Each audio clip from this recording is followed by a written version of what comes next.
गर्भवती स्त्री एकटी नसते. तिच्यासोबत अजून एक आत्मा श्वास घेत असतो आणि म्हणूनच देव सुद्धा तिला संरक्षण देतात.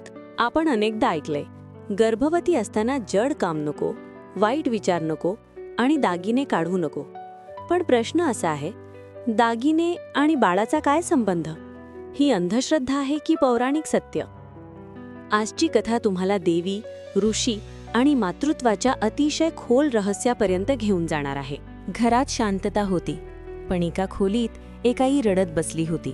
पोटात बाळ, डोळ्यात भीती, मनात हजार प्रश्न. तेव्हाच आजीचा आवाज आला, बाळा, बांगड्या का काढल्यास?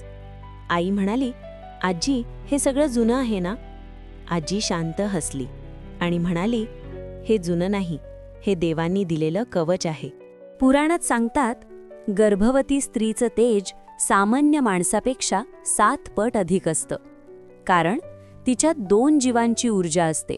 पण जिथे तेज असतं तिथे दृष्टीही लागते.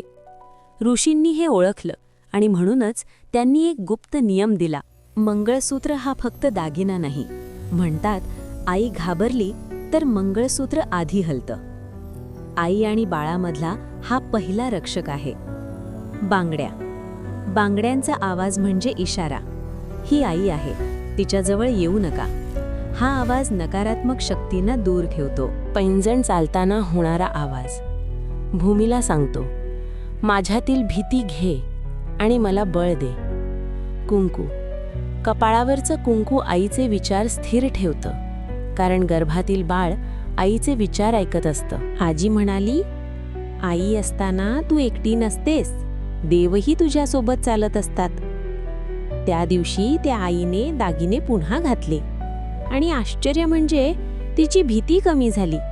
बाळ शांत झालं. आई सचते सौंदर्यासाठी नाही, ती सचते संरक्षणासाठी. आज आपण याला अंधश्रद्धा म्हणतो, पण लक्षात ठेवा, ज्या परंपरा हजारो वर्ष टिकतात त्या कधीही कारणाशिवाय नसतात. ही कथा प्रत्येक आईपर्यंत पोहोचवा. कॉमेंटमध्ये लिहा, आई म्हणजे देव. अशाच पौराणिक रहस्यांसाठी चॅनल सबस्क्राईब करा.